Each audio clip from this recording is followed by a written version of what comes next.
Hey guys, welcome to Entertainment Talk Nation. This is Rob. This video, we're going to start to work our way out of the Millennium series, and we're going to talk about Final Wars. So bad, it's so good. And yes, I think that's pretty much, I think it's fair to say that's the general consensus for everybody who has seen Final Wars. They love it for its cheesiness. I think definitely one of the reasons I'm so fond of the movie is because it is a big callback to the Showa era with all the cheesiness in it. Between the soccer game in the middle of the movie, all the very cheesy, campy action sequences between the human characters, and just the overall overpowerness of Godzilla. It's just such an overly cheesy gravitas of a movie that you gotta love it, or at least I do. I don't know, you don't have to love it, but. And I remember when I first saw Final Wars. In fact, Final Wars, around the time it was going to come out, was actually, believe it or not, I don't know if some of you remember this. I know I clearly remember it. Was actually getting a little bit of promotion on the news. And I remember that during its promotion, Godzilla was actually in Hollywood at the Walk of Fame. And I think he was getting his star during that time. I think this was 2004. He was getting his star on Hollywood Walk of Fame. And so I remember it was getting a little bit of love. And I remember that because somebody was there in the suit, in the new suit for Godzilla. And then I remember finally a couple of months later, sometime later, the movie came out on DVD. And I finally went out and got it and I watched it. And I remember thinking to myself, my God, this is a crazy movie. Starting from the moment he fought Gigan, working his way, to different parts of the country, and just fighting different monsters, fighting Ebra, fighting Spiga, fighting Kamacuras, fighting Gino. I mean, pretty much everybody. Even King Caesar made a comeback, which I got to say, I like the old King Caesar suit a lot better than the new one. Fighting Anguirus, Akira Takarada in the movie, and this, all these great things, all these great nostalgic callbacks to all the Showa movies. There was nothing serious about the movie at all. It was very comical.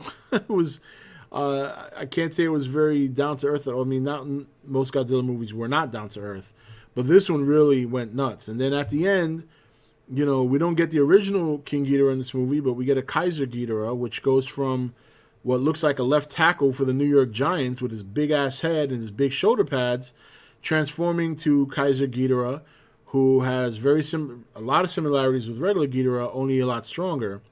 And for the first time in so many years, we get to see the gravity beams actually work like gravity beams, which was fantastic.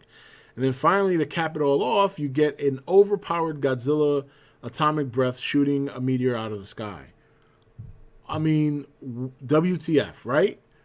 That's the only thing. It's a movie that you either love or hate. I don't think there's any.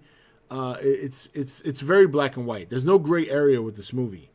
And I've seen that. I've seen people who say they love this movie, and I've seen people who say they hate this movie. I mean, I can honestly say I don't think I've ever seen anyone go with this movie in terms of, well, I like this, and I didn't like this too much, and this didn't work for me. No, it's either I love this movie or I hate this movie. But, I do think that at the end of the day, it was a good send-off for Godzilla one way or the other. I mean, you got to see him basically go on a monster tour of different fights throughout the movie, and it wasn't just a one-shot monster, or it was all the classics that came back. If you want to consider Kaiser Ghidorah a new monster, I just consider it a different iteration of Ghidorah altogether. But I thought it was a great movie. I still love it. It's still one of my favorites. I think it has a great soundtrack as well, and I thought it was a good send-off at the time. It didn't, in my opinion, it didn't have to be one of the greatest stories. It didn't have to be a great one-on-one battle. It just had to be all about Godzilla and the reasons why we love the guy. And to me, that's what it was. That's what it was. It was a good send-off to an era that was very weak, that didn't get a lot of great reception, that didn't get a lot of great support. It came at, it was a good send-off for a monster who may have been on the decline in some ways. And, took 10 years for us to get him back, but we're going to talk about that in a different video.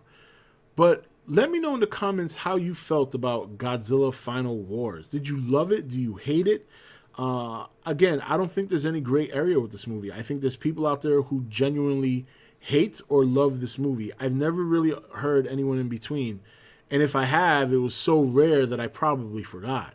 So, but anyway, I'm looking forward to seeing your comments. Until next video, this is Rob signing off for E.T.N, where we don't do news, we just talk entertainment. Take it easy.